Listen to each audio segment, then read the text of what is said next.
बंदी छोड़ सतगुरु रामपाल जी परमेश्वर जी की जय हो।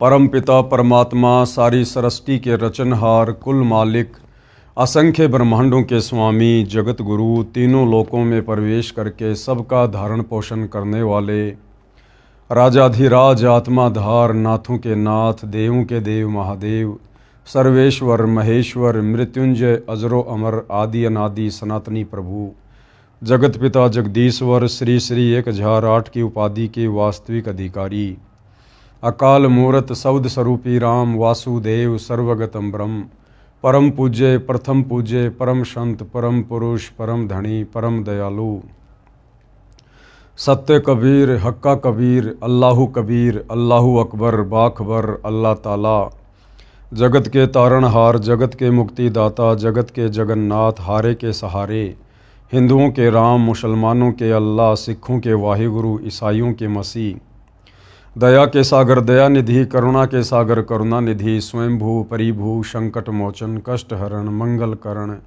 दुख भंजन अविगत कबीर निर्विकार निर्विषम परमात्मा अलय अलेख सतगुरु आदि अनादि सतगुरु असली मर्यादा पुरुषोत्तम असली राम असली कृष्ण असली घनश्याम असली मुरारी राजाओं के राजा महाराजाओं के महाराजा शहंशाहों के शहंशाह सम्राटों के सम्राट भगवानों के भगवान अल्लाहों के अल्लाह प्रभुओं के प्रभु मसीहाओं के मसीह सच्चे वाहिगुरु बाबाओं के बाबा पीरों के पीर सेठों के सेठ जगत सेठ सावड़सा सेठ सर्वगुण संपन्न अनंत कोटि कलाओं के स्वामी अनंत कोटि ब्रह्मांडों के नायक योगियों में महायोगी ध्यानियों में महाध्यानी सिद्धों में परम सिद्ध ज्ञानियों में तत्व ज्ञानी ब्रह्म ज्ञानी महाज्ञानी परम ज्ञानी सर्वश्रेष्ठ ज्ञानी विज्ञानी युवा कबीर समर्थ कबीर असमवात अमित ओजा सच्चे रहनुमा करीम अल्लाह सुभान अल्लाह दुनिया के अंतिम पैगंबर 8 सितंबर 1951 से गांव धनाना जिला सोनीपत हरियाणा भारतवर्ष की पावन भूमि पे प्रकट रियल कल्कि भगवान श्री नारायण साकार हरि श्री बाबा साहेब नूर अनंत परमात्मा सच्चे दरवेश सच्चे बाखबर संत श्रोमणी सतगुरु रामपाल जी परमेश्वर जी के चरण कमल में साध संगति से जुड़े हुए देश विदेश से आप और हम सभी सत्सेवक भाई बहनों का अनंत कोटि दंडवत प्रणाम। सत्साई भाई और बहनों, बहुत बड़ी दया बहुत बड़ी मेहर पूज्य गुरुदेव भगवान की परमेश्वर रामपाल जी की, जिनके शुभ आशीर्वाद से विशेष आशीर्वाद से उन्हीं के कर कमल से लिखित पवित्र पुस्तक हिंदू साहिबान नहीं समझे गीता वेद पुराण, इस पवित्र पुस्तक के ऊपर वीडियो बनाने की श्रृंखला जारी है। प्रत्येक वीडियो में विशेषकर हिंदू समाज से जुड़े भाई बहनों को अध्यात्म के विषय में बहुत कुछ जानने सीखने और समझने को मिल रहा है। तो अभी तक जितने भी वीडियो बन चुके हैं, यदि आपने पहली बार ये वीडियो देखा है या देख रहे हैं तो आप जियों से गुजारिश है कि इस पवित्र पुस्तक के निष्कर्ष तक पहुंचने के लिए आप जी ने इस पुस्तक की भूमिका से सारे वीडियो देखने पड़ेंगे। आपने भाग 1 से वीडियो देखने का प्रयास करना है, तभी आप आगे की बातों को समझ पाएंगे। तो भाई और बहनों, पिछले वीडियो में पूज्य गुरुदेव भगवान ने हमें इन पुराणों के विषय में बताया समझाया, साथ में सतयुग से लेकर त्रेता द्वापर ये जितने भी साधु संत महात्मा ऋषिजन थे, जिनके बड़े बड़े नाम थे, बड़ी बड़ी महिमा थी, जिनकी हम कथाएं सुना करते थे कि फला फला ऋषि ने सातों समुद्रों का पानी पी लिया, वशिष्ठ ऋषि ने ये चमत्कार कर दिया, विश्वामित्र ने ऐसा कारनामा कर दिया, दुर्वासा ऋषि ने अपने एक वचन से 56 करोड़ यादुओं का नाश कर दिया, और हम इनको बहुत बड़े सूरमा माना करते थे, सूरमा समझा करते थे। जबकि अब पूज्य गुरुदेव भगवान ने आकर अपने सत्संगों में और हिंदू साहिबान नहीं समझे गीता वेद पुराण इस पवित्र पुस्तक में हमें इनकी जड़ बताई कि इन साधु संत महात्माओं को, ऋषियों को, श्री रामचंद्र जी के गुरु वशिष्ठ जैसों को, विश्वामित्र जैसों को, श्री कृष्ण जी के गुरु दुर्वासा जैसे ऋषियों को वेदों के बारे में, गीता के बारे में या अध्यात्म के बारे में कै ख ग का भी ज्ञान नहीं था। वेदों का हवाला देकर ये लोग केवल उआ बाई बका करते थे। और उस समय इस ब्राह्मण वर्ग को ही शिक्षा ग्रहण करने का अधिकार था, आम जन को शिक्षा ग्रहण करने का अधिकार नहीं था, जिसके चलते आम जन इन शास्त्रों में क्या लिखा हुआ है अध्यात्म के विषय में हम नहीं जान पाते थे। और जैसा भी ये हमारे धर्मगुरु, धर्म के मार्गदर्शक, ऋषि मुनि हमें बता दिया करते थे, हम लोग इनको परम विद्वान मानकर, संस्कृत के ज्ञाता मानकर, वेदों के मर्मज्ञ मानकर इनकी बातों पर विश्वास कर लिया करते थे। तो भाइयों और बहनों, अब जाकर इस कलयुग की बिचली पीढ़ी में स्वयं परम अक्षर ब्रह्म ने सतलोक से चलकर पृथ्वी पर तत्वदर्शी संत के रूप में सन 1994 से ये सारे धर्मशास्त्र दिखा दिखाकर, इन ऋषि महर्षियों की जीवनी दिखा दिखाकर इनके आध्यात्मिक पोल पट्टी खोली है। तब जाकर हमें विश्वास हुआ है कि वास्तव में हमारे इन सनातनी ऋषि मुनियों को वेदों का ज्ञान नहीं था, सनातन का ज्ञान नहीं था। तो इस पुस्तक में अब आगे प्रश्नोत्तरी के माध्यम से सवाल किया जा रहा है कि ये पुराण क्या हैं, कैसे बने, और इन पुराणों में क्या वेदों के अनुसार ज्ञान नहीं है? और हमारे जो बड़े बड़े महापुरुष हुए हैं, जिन्होंने पुराणों की रचना की हैं, जिनकी कथाएं इन पुराणों में हम पढ़ते हैं, क्या इनको भी वेदों का ज्ञान नहीं था? तो पूज्य गुरुदेव भगवान कह रहे हैं कि इनको तो कै ख गय का भी ज्ञान नहीं था। तो भाइयों और बहनों, अब हम आगे बढ़ते हैं यथार्थता को समझने के लिए। प्रश्न नंबर 14, क्या पुराण शास्त्र नहीं हैं? तो गुरुदेव भगवान कह रहे हैं कि भैया पुराण शास्त्र हैं, परंतु ये भक्ति के लिए मान्य नहीं हैं, ये भक्ति के हिसाब से उचित नहीं है। इन पुराणों में ऋषि मुनियों का अपना अनुभव ज़्यादा है। इन ऋषि मुनियों ने शास्त्रों के विरुद्ध साधना करते हुए जो समाधियाँ लगाई, जो भक्ति की, और इनको उस भक्ति के प्रतिफल में जैसा भी अनुभव हुआ, वो अनुभव इन ऋषि मुनियों ने इन पुराणों में लिख दिया। और ऋषि मुनियों का अनुभव यदि वेदों से मेल नहीं खाता है, गीता जी से मेल नहीं खाता है, तो वो शास्त्र भक्ति के योग्य नहीं है। अब हम आगे इन्हीं पुराणों से और उन्हीं बड़े बड़े ऋषि मुनियों की, संतों की जो कथाएं लिखी हुई हैं, उन कथाओं से निष्कर्ष निकालेंगे कि इन बड़े बड़े ऋषि मुनियों का आचरण क्या था, इनका चरित्र क्या था, इनकी रहनी करनी क्या थी। क्या इनके जीवन चरित्र को देखकर, पढ़कर हम कभी भगत बन सकते हैं? हम सच्ची साधना कर सकते हैं? क्या इन ऋषि मुनियों की साधना वेदों के अनुसार थी? तो उसके लिए गुरुदेव हमें कुछ उदाहरण दे रहे हैं।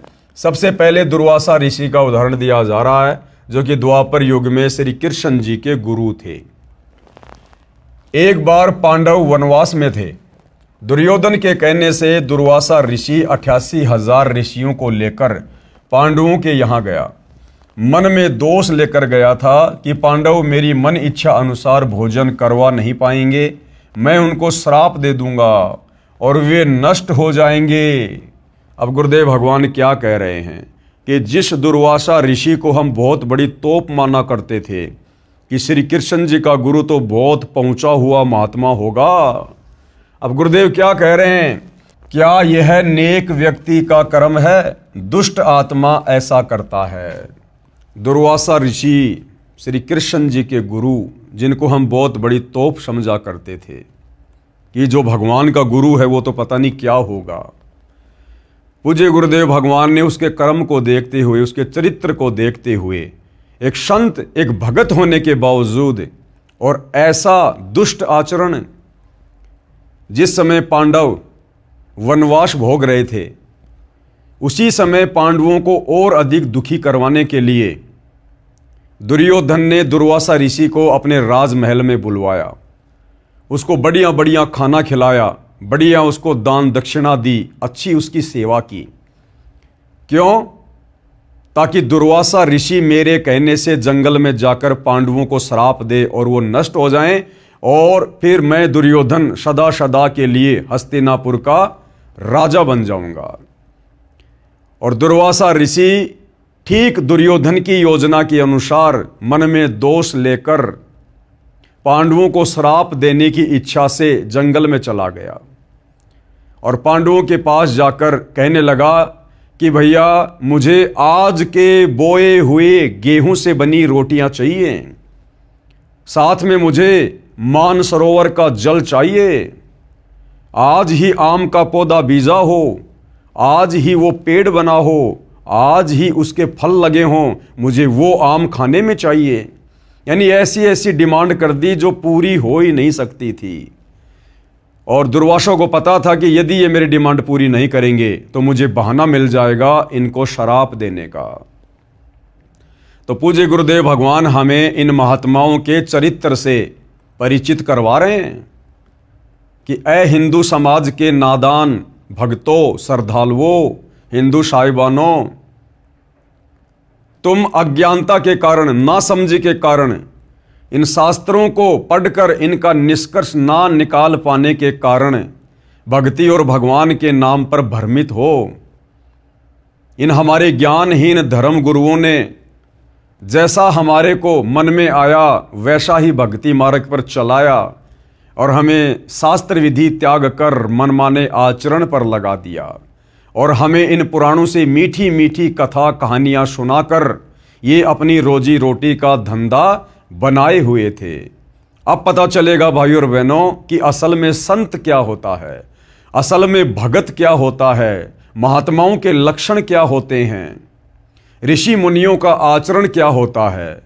तो द्वापर युग में श्री कृष्ण जी के धर्म गुरु ऋषि दुर्वासा, जिनकी महिमा पूरे संसार में अब पता चल रहा है, परम अक्षर ब्रह्म तत्वदर्शी संत सतगुरु रामपाल जी के माध्यम से। अब बताओ इन पुराणों को पढ़कर आप और हम क्या शिक्षा ग्रहण करेंगे, कहाँ तक हम अध्यात्म में जा सकते हैं। अगर हम इनकी कथाएं पढ़ेंगे दुर्वासा जैसे ऋषियों की, तो हमारे अंदर भी ये कथाएं पढ़ने के चलते इन्हीं के गुण आएंगे, हमारे अंदर भी दुष्टता आएगी, धोखाधड़ी का भाव आएगा।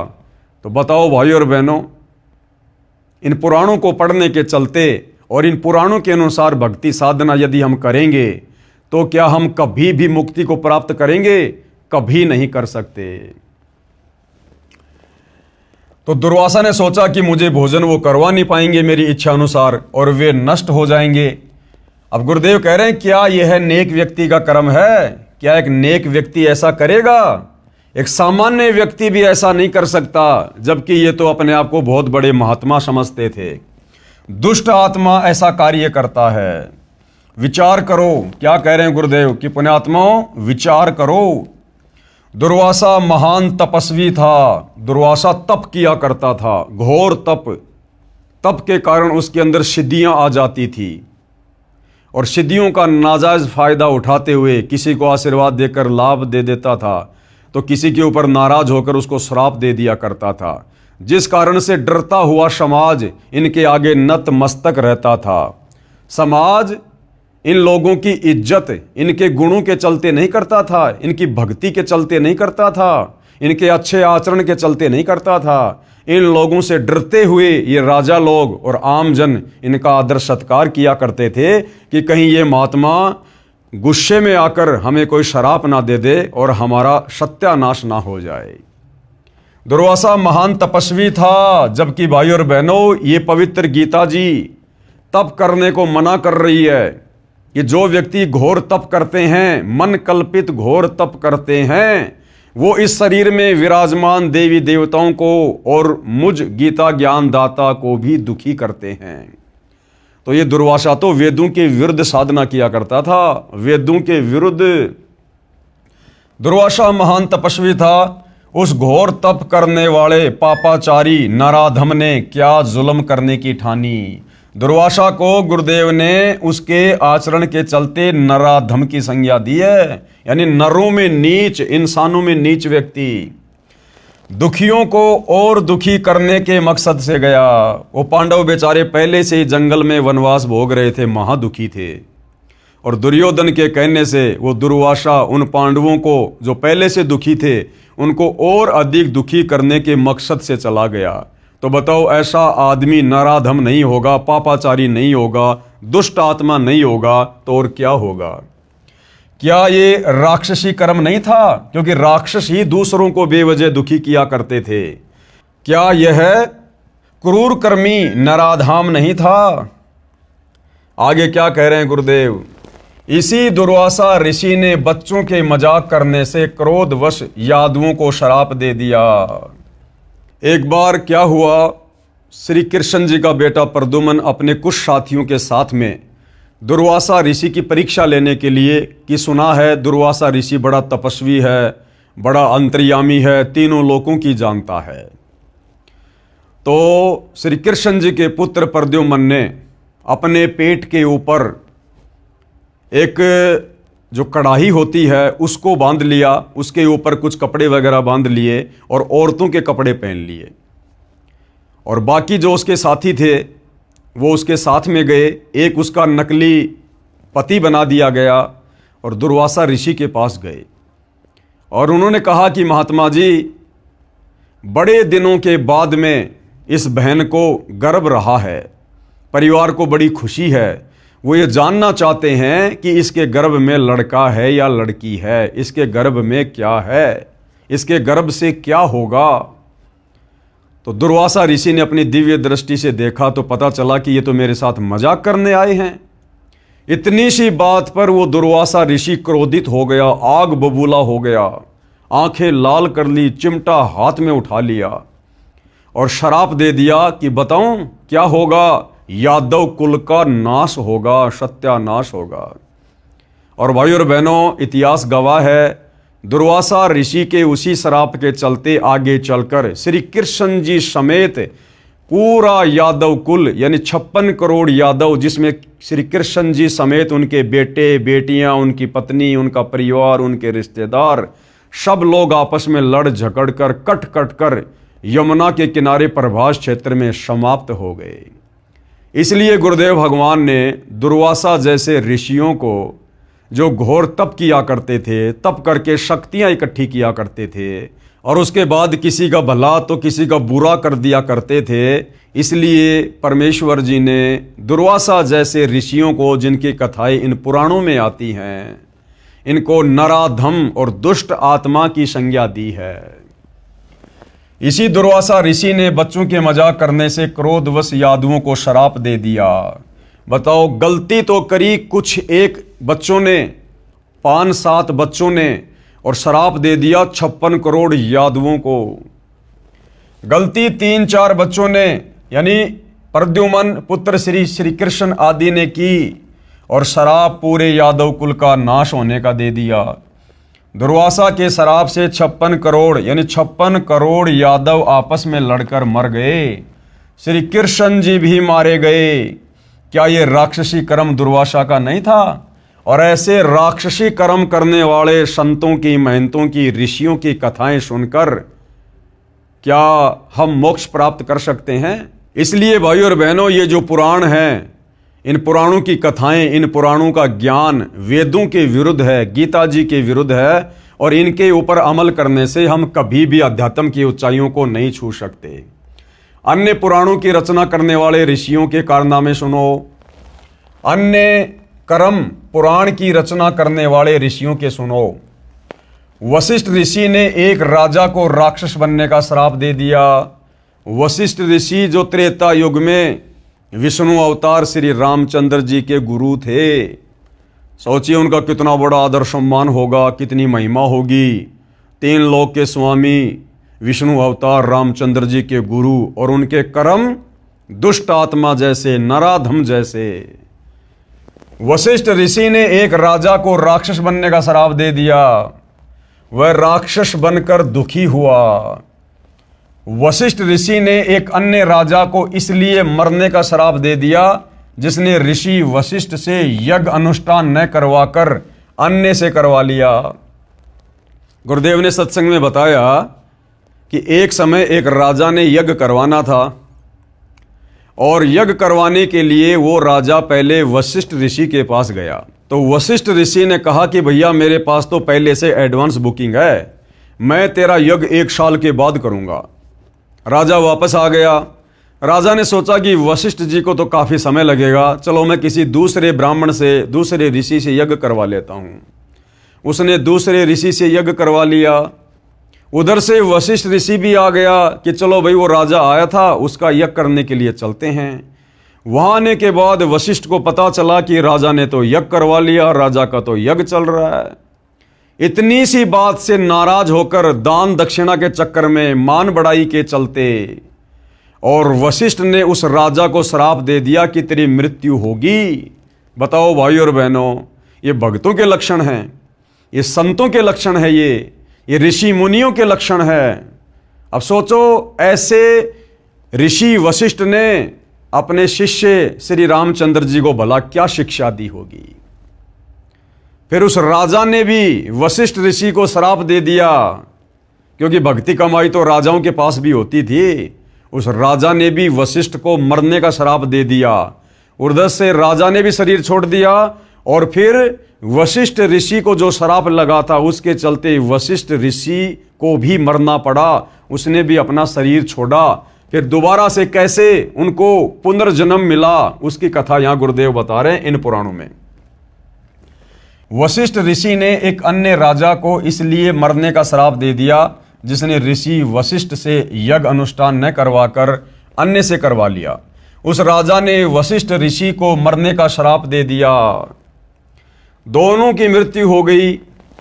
वशिष्ठ जी का पुनः जन्म इस प्रकार हुआ जो पुराण कथा है। अब देखना भाई और बहनों, फिर दोबारा से वशिष्ठ ऋषि जी का जन्म कैसे हुआ।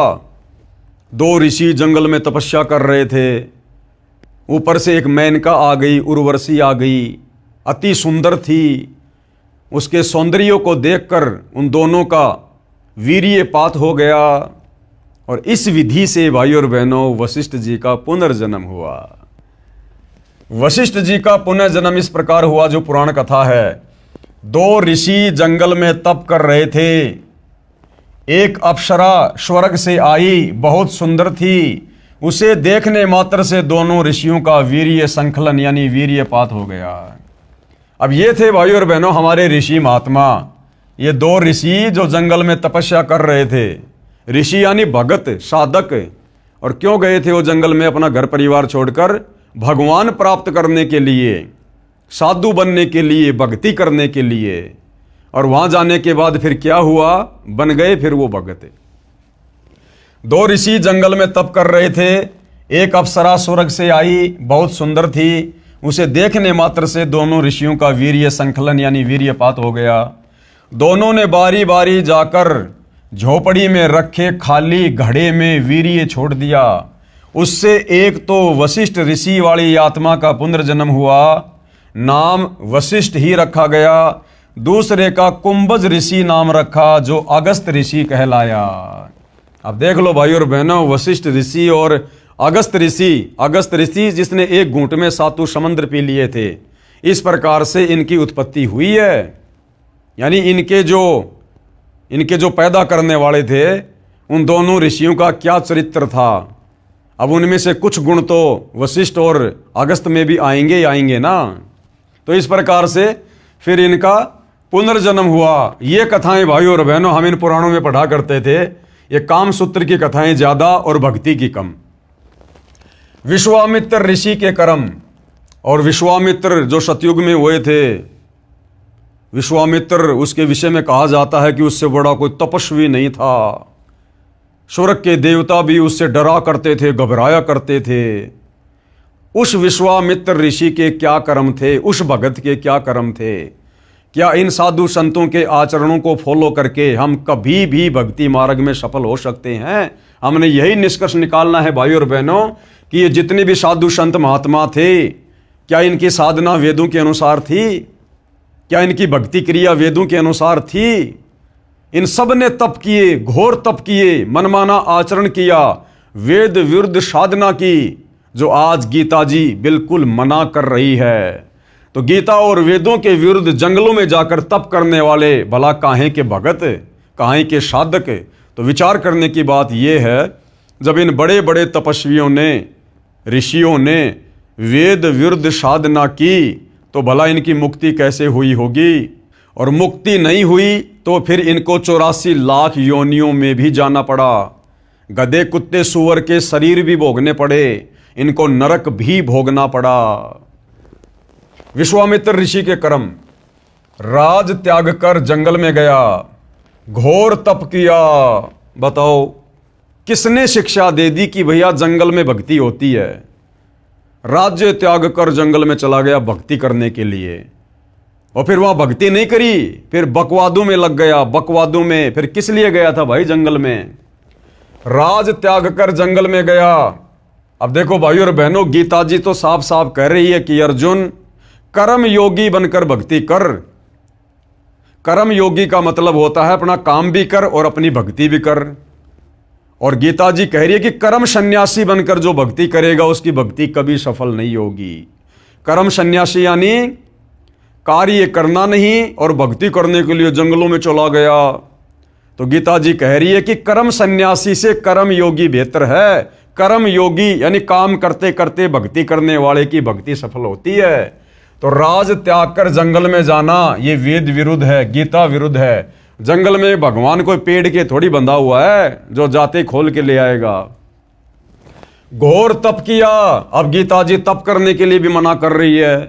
गीता ज्ञान देने वाला ब्रह्म साफ साफ कह रहा कि तप करने वाले तो मुझे भी दुखी करते हैं, उनको तो मैं आसुरी योनियों में डालता हूं और नरक में डालता हूं उनको। तो क्या साधना की थी भाइयों और बहनों हमारे इन ऋषियों ने, जिनका आज तक हम आध्यात्मिक नादानी के चलते गुणगान कर रहे हैं और सिद्धियां प्राप्त की। वशिष्ठ ऋषि ने उसे राज ऋषि कहा, यानी विश्वामित्र जी राज त्याग कर जंगल में चले गए, घोर तप किया, सिद्धियां प्राप्त की। उसके बाद में वशिष्ठ ऋषि ने उसे राज ऋषि कहा। उसको ब्रह्म ऋषि नहीं कहा, उसको राज ऋषि कहा, क्योंकि विश्वामित्र राजाओं के दरबार में जाया करता था, वो महिमा का भूखा था। तो वशिष्ठ ऋषि ने उसे राज ऋषि कहा। उससे शुभ यानी क्रोधित होकर वशिष्ठ जी के 100 पुत्रों को मार दिया। वशिष्ठ ने विश्वामित्र को राज ऋषि कहकर संबोधित किया तो विश्वामित्र ने गुस्से में आकर वशिष्ठ ऋषि के 100 पुत्रों की हत्या कर दी। अब बताओ ये भक्तों के लक्षण हैं? ये ऋषि मुनियों के लक्षण है क्या ये मर्डर करना? अरे ये काम तो गैंगस्टर करते हैं, गुंडे लोग करते हैं, और हम इनको बहुत बड़े भगत ऋषि मानकर इनकी महिमा किया करते थे। वशिष्ठ जी के 100 पुत्रों को मार दिया। जब वशिष्ठ ऋषि ने उसे ब्रह्म ऋषि कहा तो खुश हुआ, और जब उसको ब्रह्म ऋषि कह दिया एक समय तो विश्वामित्र बड़ा प्रसन्न हुआ। ये तो वही बात हो गई, यदि हम कुत्ते को रोटी डालेंगे तो पूंछ हिलाएगा, और उसको जरा सा हम उसको कहेंगे हट तो तुरंत वो भौंकेगा। तो ये आचरण था भाइयों और बहनों हमारे इन बड़े बड़े ऋषि मुनियों का। जब वशिष्ठ ऋषि ने उसे ब्रह्म ऋषि कहा तो खुश हुआ, क्योंकि विश्वामित्र राज ऋषि कहने से अपना अपमान मानता था और ब्रह्म ऋषि कहलाना चाहता था, यानी मान बढ़ाई की भूख थी। अब क्या कह रहे हैं गुरुदेव, हमें क्या समझाना चाह रहे हैं भाइयों और बहनों? विचार करो, क्या ये राक्षसी कर्म नहीं है? भगत होने के बावजूद विश्वामित्र ने वशिष्ठ ऋषि के 100 पुत्रों की हत्या कर दी। क्या ये राक्षसी कर्म नहीं है? क्या ये असुरों जैसे कर्म नहीं है? इसलिए गुरुदेव इनको नराधम दुष्ट आत्माओं की संज्ञा देते हैं। ऐसे ऐसे ऋषियों की रचनाएं हैं 18 पुराण में। अब सोचो, ऐसे ऋषियों की ऐसी घटनाएं, इनकी ऐसी कहानियां पढ़कर हमें क्या शिक्षा मिलेगी? हम भी वही कर्म करेंगे, हमारे अंदर भी उसी प्रकार से मान बढ़ाई पैदा होगी जो इनमें भरी पड़ी थी। तो बताओ, इन पुराणों को पढ़कर, इन पुराणों की ये कथाएं पढ़कर हम कैसे अध्यात्म की ओर आगे बढ़ सकते हैं? एक समय ऋषि विश्वामित्र जंगल में कुटिया में बैठा था। एक मेनका नामक उर्वशी स्वर्ग से आकर कुटिया के पास घूम रही थी। अब देखना, राज्य त्याग कर विश्वामित्र जी जंगल में गए तपस्या करने, साधना करने, भगवान पाने के लिए, परमात्मा पाने के लिए। और जब विश्वामित्र जंगल में अपनी कुटिया में बैठा था तो एक मेनका नामक उर्वशी स्वर्ग से आकर कुटिया के पास घूम रही थी। क्योंकि भाइयों और बहनों, जो देवताओं का राजा इंद्र है उसको एक हिदायत दी जाती है जब उसको इंद्र की वो पदवी दी जाती है। उसको सूचित कर दिया जाता कि भैया यदि पृथ्वी पर इंद्र की गद्दी प्राप्त करने योग्य किसी ने तप कर लिया, भक्ति साधना कर ली, हवन यज्ञ कर लिए, तो उसी समय तेरे को इंद्र की गद्दी से नीचे उतारा जाएगा और उसको इंद्र की गद्दी सौंपी जाएगी। उस व्यक्ति को, उस साधक को इंद्र की गद्दी पर बैठा दिया जाएगा। तो इंद्र को हमेशा चिंता रहती है कि इंद्र की गद्दी प्राप्त करने योग्य कोई तप ना कर ले, कोई तपस्या ना कर ले, कोई भक्ति ना कर ले। तो वो अपने हलकारों को, अपने एजेंटों को इस पृथ्वी पर गुप्त रूप में इस प्रकार की जानकारी इकट्ठा करने के मकसद से और उन तपस्वियों के तप को खंडित करवाने की दृष्टि से भेजता रहता है। यानी हमने जो पढ़ा था ना गीता अध्याय 9 श्लोक नंबर 25 में कि पितरों को पूजने वाले पितरों को प्राप्त होंगे, भूतों को पूजने वाले भूत बनेंगे और देवताओं को पूजने वाले देवताओं के पास जाएंगे। तो देवताओं की पूजा करने वाले इस प्रकार से देवलोक में चले जाते हैं और वहां फिर ये देवता लोग, वहां के राजा लोग फिर उनका मिसयूज करते हैं। मिसयूज कैसे? जैसे विश्वामित्र जी जंगल में अपनी कुटिया में बैठा था, तप करने के मकसद से जंगल में आया था। उधर से इंद्र को किसी ने सूचना दे दी, उसके हलकारे ने, उसके सैनिक ने, कि भैया ऐसे ऐसे विश्वामित्र घोर तप कर रहा है। उधर से इंद्र ने वो मेनका भेज दी, वो लड़की भेज दी जो इस पृथ्वी लोक पर भक्ति करके देवताओं की देवलोक में चली गई थी, यानी देवताओं को पूजने वाले देवताओं के लोक में जाएंगे। तो इंद्र फिर इस प्रकार से उन आत्माओं का दुरुपयोग करता है। तो इंद्र ने क्या किया कि एक मेनका नामक उर्वशी स्वर्ग से आकर कुटिया के पास घूमने लगी। विश्वामित्र उस पर आसक्त हो गया। बताओ, राज्य छोड़कर गया था, बाल बच्चे छोड़कर गया था, अपनी जो पत्नियां थी उनको छोड़ छाड़ के गया था कि मैं भक्ति करूंगा, भगत बनूंगा, और जंगल में जाकर फिर वही कुकर्म करने लग गया। उस मेनका की सुंदरता को देखकर उसके ऊपर आसक्त हो गया और उससे शारीरिक संबंध बनाए। विश्वामित्र उस पर आसक्त हो गया, पति पत्नी व्यवहार किया, यानी शारीरिक संबंध बनाए। एक कन्या का जन्म हुआ, नाम शकुंतला रखा। कन्या जब 6 महीने की हुई तो उर्वशी स्वर्ग में चली गई। बोली मेरा काम हो गया, तेरी औकात का पता करने इंद्र ने भेजी थी, वह देख ली।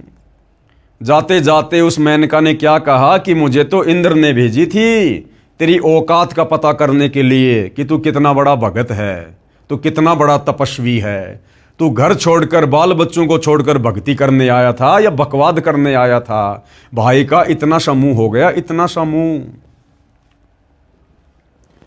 कन्या 6 महीने की हुई तो उर्वशी स्वर्ग में चली गई। बोली मेरा काम हो गया, तेरी औकात का पता करने इंद्र ने भेजी थी, वो देख ली। कहते हैं विश्वामित्र उस कन्या को कण्व ऋषि की कुटिया के सामने रखकर फिर से गहरे जंगल में तप करने गया। कण्व ऋषि ने उस कन्या को पाल पोस कर राजा दुष्यंत से विवाह कर दिया। अब एक बार तो भाई ने तपस्या करके किला तोड़ दिया, फिर दोबारा से गहरे जंगल में चला गया।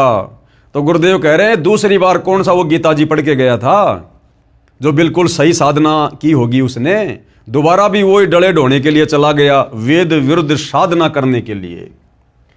तो क्या कह रहे हैं गुरुदेव? विचार करो, विश्वामित्र पहले उसी गहरे जंगल में घोर तप करके आया ही था। अरे उस गहरे जंगल में तो पहले तप करके आया था, उसके बाद वो अप्सरा के ऊपर आसक्त हो गया और दोबारा से गहरे जंगल में चला गया और आते ही वशिष्ठ जी के पुत्र मार डाले, उर्वशी से उलझ गया, नाश करवाकर फिर डले ढोने गया। फिर क्या वह गीता पढ़ कर गया था कि दूसरी बार जंगल में कौन सा वो गीता जी पढ़ के गया था जो बिल्कुल सही साधना करके आया होगा? वो ही डले उसने दोबारा से ढोए। उसी लोकवेद के अनुसार शास्त्र विधि रहित मनमाना आचरण किया। फिर विश्वामित्र ऋषि ने राजा हरिश्चंद्र से छल करके राज्य लिया। बताओ, फिर विश्वामित्र ने राजा हरिश्चंद्र से छल करके, धोखा करके और उसका राज्य छीन लिया। बेचारा राजा हरिश्चंद्र, उसका बेटा, उसकी पत्नी, उन्होंने कितने दुख उठाए। अब बताओ, हम इनको ऋषि मुनि कहें या हम इनको नराधम कहें? इनको साधु संत कहें या इनको पापात्मा कहें। क्या एक भगत, एक ऋषि कभी किसी को दुखी कर सकता है? कभी किसी के ऊपर इस प्रकार से पीड़ाओं का दौर शुरू कर सकता है? तो भाइयों और बहनों, ये सारी की सारी कथाएं इन पुराणों में लिपिबद्ध हैं और इन कथाओं को ये हमारे धर्म गुरु हमें बड़े लतीफ़ेदार तरीके से सुनाया करते थे, ढोलक पेटी की तर्ज पर, और हम बड़े प्रसन्न हुआ करते थे। वाह वाह वाह। आज सतगुरु रामपाल जी ने हमारी ज्ञान वाली आंखें खोलकर शास्त्र अनुकूल सत भक्ति देकर अब हमें समझाया है, अब हमारी समझ में आया है कि ये जितने भी साधु संत महात्मा थे, ऋषि मुनि थे, जो वेद विरुद्ध साधना किया करते थे, घर त्याग कर, परिवार त्याग कर, ये तो केवल डले ढोया करते थे, डले। भक्ति नाम की कोई चीज़ नहीं थी इनके पास। ये तप करके, क्योंकि तप करने से सिद्धियां आ जाती हैं, सिद्धियां प्राप्त करके किसी का भला कर देते थे, किसी का बुरा कर दिया करते थे, और इस प्रकार जनता में भय व्याप्त करके, एक डर का माहौल पैदा करके ये राजाओं से बख्शिश ले लिया करते थे, राज दरबारों में पड़े रहा करते थे उनके धर्म गुरु बनकर। तो ये था हमारे इन ऋषि मुनियों का, तपस्वियों का चरित्र, जो आज सतगुरु रामपाल जी ने सर्व के समक्ष इन्हीं के जीवन चरित्र से, इन पुराणों से निकाल कर दिखा दिया है। फिर विश्वामित्र ऋषि ने राजा हरिश्चंद्र से छल करके राज्य लिया। राजा हरिश्चंद्र, उसकी पत्नी तारावती तथा पुत्र रोहतास के साथ अत्याचार किए। उसके बाद भाइयों और बहनों, अगस्त ऋषि का चमत्कार। अगस्त ऋषि और वशिष्ठ ऋषि किस प्रकार से पुनर्जन्म को प्राप्त हुए थे, आपने पढ़ लिया होगा। तो अगस्त ऋषि ने फिर क्या चमत्कार किया और उसकी महिमा बन गई। एक अगस्त ऋषि हुआ है जो कुंभज से जन्मा था, कुंभज से। उसने तप करके सिद्धियां प्राप्त की। अगस्त ऋषि ने भी तप किया, और तप करना वेदों के विरुद्ध है, गीता जी के विरुद्ध है, और जो व्यक्ति गीता और वेदों के विरुद्ध साधना करेगा उसका मोक्ष नहीं, उसकी मुक्ति नहीं, उसका जन्म मरण का झंझट समाप्त नहीं हो सकता। वो लक 84 में धक्के खाएगा ही खाएगा। तो अगस्त ऋषि, जिसकी इतनी बड़ी महिमा थी, वो भी वेद विरुद्ध साधना किया करता था। उसने तप करके सिद्धियां प्राप्त की, सातों समुद्रों को एक घूंट में पी लिया, फिर वापस भर दिया अपनी महिमा बनाने के लिए। क्या ये मुक्ति है? ऐसे ऐसे ऋषियों की अपनी विचारधारा इन पुराणों में है। पुराणों में जो ज्ञान वेदों व गीता से मेल नहीं करता वह लोक वेद है, यानी सुनी सुनाई बात है, उसे त्याग देना चाहिए, छोड़ देना चाहिए। इन ऋषियों से प्राप्त लोक वेद को वर्तमान पवित्र हिंदू धर्म के वर्तमान धर्म प्रचारक, गीता मनीषी, आचार्य तथा शंकराचार्य व महामंडलेश्वर प्रचार कर रहे हैं। इस कूड़े ज्ञान को, इस अज्ञान को, जो कि वेद विरुद्ध है, गीता जी के विरुद्ध है, मुक्ति मार्ग के विरुद्ध है, ये हमारे वर्तमान के तमाम आचार्य, शंकराचार्य, धर्म गुरु, मंडलेश्वर प्रचार करते हुए फिर रहे हैं। तो विचार करो भाइयों और बहनों, फिर हमारे वर्तमान के धर्म गुरुओं को, आचार्य और शंकराचार्यों को भला कहां से मुक्ति का ज्ञान प्राप्त है? अरे जो हमारे वर्तमान के धर्म गुरु वेद विरुद्ध साधना करने वाले, इन ऋषि मुनियों की कथाओं से युक्त इन पुराणों का प्रचार प्रसार करते फिर रहे हैं, तो उन वर्तमान के धर्म गुरुओं को भला फिर कहां ज्ञान है जो उनके अनुसार भक्ति साधना करके हम लोग मुक्ति प्राप्त कर लेंगे। इन ऋषियों से प्राप्त लोक वेद को वर्तमान पवित्र हिंदू धर्म के वर्तमान धर्म प्रचारक, गीता मनीषी, आचार्य तथा शंकराचार्य व महामंडलेश्वर प्रचार कर रहे हैं, तथा हिंदू धर्म के अनुयायी यानी हिंदू उसी अज्ञान को ढो रहे हैं जो गीता में मनमाना आचरण बताया है, अर्थात व्यर्थ साधना कही है। अब पुनः उसी विषय पर चर्चा करता हूं कि हिंदू साहिबान नहीं समझे निर्मल गीता ज्ञान। यानी अब तो धीरे धीरे हिंदू समाज से जुड़े भाई बहनों को ये बात समझ में आ जानी चाहिए कि आज से पहले हमारे पूर्वज, हमारे धर्म गुरु क्या भक्ति साधना किया करते थे, और उस वेद विरुद्ध भक्ति साधना करने के चलते उनकी क्या गति हुई होगी या दुर्गति हुई होगी। तो गुरुदेव कह रहे हैं कि अब पुनः उसी विषय पर चर्चा करता हूं कि हिंदू साहिबान यानी हिंदू धर्म से जुड़े भाई बहन नहीं समझे निर्मल गीता ज्ञान, इस गीता के ज्ञान को समझ नहीं पाए। प्रश्न नंबर 15, हिंदू पक्ष। भक्ति व धर्म कर्म तो लगभग सब करते हैं, आप तथा आपके अनुयायी ही नहीं करते। यानी किसी ने सवाल किया हिंदू धर्म की ओर से सतगुरु रामपाल जी से कि भक्ति व धर्म कर्म तो लगभग सब करते हैं, आप कौन? सतगुरु रामपाल जी, और आपके अनुयायी ही नहीं करते। आप कहना क्या चाहते हैं? आपकी बातों से लग रहा है कि आपके अतिरिक्त कोई ठीक से भक्ति नहीं करते। तो गुरुदेव ने क्या उत्तर दिया? यह सही है कि जो आप कह रहे हैं ना, ये बिल्कुल सत्य बात है। दास रामपाल दास यही कहता है कि विश्व में कोई भी गुरु मेरे अतिरिक्त शास्त्रोक्त साधना न तो स्वयं करता है और न ही अपने अनुयायियों से करवाता है। ये परम सत्य है, क्योंकि उनको अपने अपने शास्त्रों का ज्ञान ही नहीं है। किनको? हिंदू धर्म गुरुओं को। उनको अपने अपने शास्त्रों का यानी गीता और वेदों का ज्ञान ही नहीं है। आप निम्न बातें नोट करो और बताओ। प्रश्न नंबर 16, क्या आप बता सकते हैं गीता अध्याय 18 श्लोक 62 में गीता बोलने वाले प्रभु ने अपने से अन्य किस परमेश्वर की शरण में जाने को कहा है? तो गुरुदेव ने सवाल किया कि भैया क्या आप और आपके धर्मगुरु बता सकते हैं कि गीता का ज्ञान देने वाले भगवान ने, जिसको तुम श्री कृष्ण जी कहते हो, विष्णु कहते हो, असल में वो ब्रह्म है जो श्री कृष्ण जी के शरीर में प्रेत की तरह प्रवेश करके महाभारत के युद्ध में गीता जी का ज्ञान बोल रहा है। तो गीता का ज्ञान बोलने वाला वो भगवान गीता अध्याय 18 श्लोक नंबर 62 में अपने से अन्य और किस भगवान की शरण में जाने को अर्जुन को कह रहा है? क्या पता है तुम्हारे धर्मगुरुओं को? क्या पता है हिंदू समाज के श्रद्धालुओं को? किसी को नहीं पता, किसी को नहीं पता। तो बताओ फिर सतगुरु रामपाल जी के अलावा गीता और वेदों का ज्ञान वर्तमान में फिर है किसको? क्या आप बता सकते हैं गीता अध्याय 18 श्लोक 62 में गीता बोलने वाले प्रभु ने अपने से अन्य किस परमेश्वर की शरण में जाने को कहा है? उत्तर हिंदुओं की ओर से श्री कृष्ण यानी श्री विष्णु जी ने अपनी शरण में आने को कहा है। श्री विष्णु जी से ऊपर कोई शक्ति यानी सत्ता अर्थात भगवान ही नहीं है, फिर अपने से अन्य की शरण में जाने को कहने का प्रश्न ही नहीं है। प्रश्न नंबर 17 यानी हिंदुओं से फिर सवाल किया गया है कि आपको शास्त्रों का ज्ञान नहीं है, इसलिए आप ऐसी बातें कह रहे हो।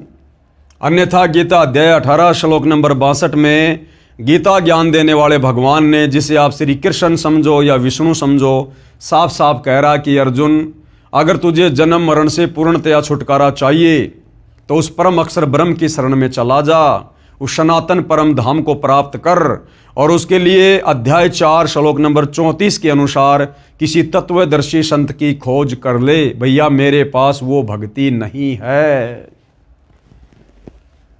तो प्रश्न 17, आपको शास्त्रों का ज्ञान नहीं है इसलिए आप ऐसी बातें कह रहे हो। उत्तर हिंदू पक्ष अब उत्तर दे रहा है कि मैं 40 वर्ष से धार्मिक ग्रंथों गीता व पुराणों को पढ़ता आ रहा हूं, मुझे पूर्ण ज्ञान है। प्रश्न 18 हिंदू पक्ष की ओर से, प्रमाण दिखाओ जो बातें आप कह रहे हो कि श्री विष्णु जी से ऊपर श्री देवी जी व उससे ऊपर काल ब्रह्म है, काल ब्रह्म से ऊपर परम अक्षर ब्रह्म है। तो उत्तर दे रहे हैं गुरुदेव भगवान, आप झूठ कह रहे हो कि श्री विष्णु जी से ऊपर कोई परमात्मा यानी शक्ति नहीं है। गुरुदेव भगवान कह रहे हैं कि हे नादान, श्री विष्णु जी से ऊपर तो बहुत शक्तियां हैं। अब ये प्रमाण करके दिखाएंगे गुरुदेव भगवान हिंदू शास्त्रों से। पेश है प्रमाण के लिए संक्षिप्त श्रीमद् देवी भागवत पुराण के प्रथम स्कंद के अध्याय 4 पेज नंबर 44 और 45 की फोटोकॉपी, जिसमें श्री विष्णु जी ने कहा है कि मैं देवी दुर्गा अष्टंगी की भक्ति करता हूं। जो हिंदू भाई ये कहते हैं ना कि श्री विष्णु जी से ऊपर और कोई भगवान नहीं, कोई परमात्मा नहीं है, ये अजन्मा है, अनादि है, सर्वेश्वर है, महेश्वर है, तो भैया हमारे धर्मशास्त्रों में श्रीमद् देवी भागवत पुराण प्रथम स्कंद चौथा अध्याय पेज नंबर 44 और 45 इसकी फोटोकॉपी दिखाई जा रही है भाई, जिसमें श्री विष्णु जी स्वयं स्वीकार कर रहे हैं कि मैं देवी दुर्गा से ऊपर किसी को परम शक्ति नहीं मानता। यानी मेरे से ऊपर तो देवी दुर्गा है और देवी दुर्गा से ऊपर मैं किसी को परमात्मा नहीं मानता, और मैं तो खुद देवी दुर्गा की भक्ति करता हूं। तो विष्णु जी से ऊपर तो देवी दुर्गा हो गई। फिर आगे चलकर देवी दुर्गा कह रही है कि मेरी भक्ति भी छोड़ दो, तुम ब्रह्म की भक्ति करो, ब्रह्म की भक्ति जो कि ब्रह्मलोक में रहता है, ओम उसका मंत्र है। फिर आगे चलकर गीता में वो ब्रह्म भी अध्याय 18 श्लोक नंबर 62 में मना कर रहा कि भैया अगर पूर्ण मुक्ति चाहिए तो परम अक्षर ब्रह्म की शरण में जा। तो ये है भाई और बहनों श्रीमद् देवी भागवत पुराण पहला स्कंद चौथा अध्याय, और इसका पेज नंबर है ये 44। ब्रह्मा जी ने पूछा, प्रभु यानी एक बार श्री ब्रह्मा जी ने विष्णु जी से पूछा, जब विष्णु जी तपस्या कर रहे थे तो ब्रह्मा जी ने पूछा, प्रभु आप देवताओं के अध्यक्ष, जगत के स्वामी और भूत भविष्य एवं वर्तमान सभी जीवों के एकमात्र शासक हैं। अब बताओ, ब्रह्मा जी को भी अध्यात्म ज्ञान नहीं है, क्योंकि ब्रह्मा जी श्री विष्णु से ऊपर किसी को परमात्मा मान ही नहीं रहा था। और जब एक बार विष्णु जी तपस्या कर रहे थे, अब ये तपस्या करना गीता जी में मना है, वेदों में मना है। अब बताओ भाई और बहनों, आप हिंदू भाई बहनों के अनुसार यदि गीता जी का ज्ञान श्री कृष्ण उर्फ श्री विष्णु जी ने कहा है, तो भैया श्री विष्णु जी तो गीता जी में अर्जुन को तपस्या करने के लिए मना कर रहे हैं कि घोर तप करने वाले तो मुझे दुखी करते हैं, परेशान करते हैं, उनको तो मैं आसुरी योनियों में डालता हूं, भूत प्रेत और पितर की योनियों में डालता हूं। और वही तुम्हारा विष्णु तप कर रहा था जब ब्रह्मा जी उसके पास गया। तो इससे स्पष्ट होता है कि गीता जी का ज्ञान श्री विष्णु अर्थात श्री कृष्ण जी ने नहीं दिया। श्री कृष्ण और श्री विष्णु को तो पता ही नहीं गीता में बोला क्या गया है। श्री कृष्ण के शरीर में प्रेतवश प्रवेश करके इस काल ब्रह्म ने यह गीता जी का ज्ञान दिया। अन्यथा यदि श्री विष्णु जी ने ज्ञान दिया होता तो विष्णु जी तो भैया गीता में घोर तप करने के लिए मना कर रहे हैं। और यहां जब श्री ब्रह्मा जी ने देखा कि विष्णु जी तो तपस्या कर रहे हैं, तो ब्रह्मा जी को भी ज्ञान नहीं। ब्रह्मा जी श्री विष्णु जी को सबका भगवान कह रहा है कि आपसे बढ़कर और कौन भगवान है और आप किसकी प्राप्ति के लिए तपस्या कर रहे हैं। ब्रह्मा जी ने पूछा, प्रभु आप देवताओं के अध्यक्ष, जगत के स्वामी और भूत भविष्य एवं वर्तमान सभी जीवों के एकमात्र शासक हैं, यानी स्वामी हैं, भगवान हैं। भगवान फिर आप क्यों तपस्या कर रहे हैं और किस देवता की आराधना में ध्यान मग्न हैं? मुझे असीम आश्चर्य तो ये हो रहा है कि आप देवेश्वर एवं सारे संसार के शासक होते हुए भी समाधि लगाए बैठे हैं। अब गीता और वेदों में कहीं है विधान समाधि लगाने का, तपस्या करने का, जो ये विष्णु जी कर रहे हैं? तो विष्णु जी खुद वेदों के विरुद्ध साधना कर रहे हैं। इसलिए गुरुदेव भगवान कहते हैं कि ब्रह्मा विष्णु महेश को भी वेदों का ज्ञान नहीं, अगर होता तो ये डले नहीं डोते। ब्रह्मा जी के ये विनीत वचन सुनकर भगवान श्री हरि यानी विष्णु जी उनसे कहने लगे, ब्रह्मन यानी हे ब्रह्मा जी, सावधान होकर सुनो, मैं अपने मन का विचार व्यक्त करता हूं। देवता, दानव और मानव सब यही जानते हैं कि तुम सृष्टि करते हो, मैं पालन करता हूं और शंकर संहार किया करते हैं। किंतु फिर भी वेद के पारगामी पुरुष अपनी युक्ति से ये सिद्ध करते हैं कि रचने, पालने और संहार करने की यह योग्यता जो हमें मिली है, इसकी अधिष्ठात्री शक्ति देवी है। शक्ति देवी यानी दुर्गा। अब बताओ भाई, जो हिंदू धर्म के भाई बहन सवाल कर रहे थे ऊपर कि श्री विष्णु से बढ़कर और कोई भगवान नहीं, कोई परमात्मा नहीं, साबित करो, कहां लिखा हुआ है? तो गुरुदेव भगवान ने श्री देवी भागवत पुराण प्रथम स्कंद चौथा अध्याय पेज नंबर 44 और 45 पर साबित कर दिया भाई। ये हमारे धर्मगुरु रात दिन इन पुराणों की कथाएं हमें सुनाते हैं।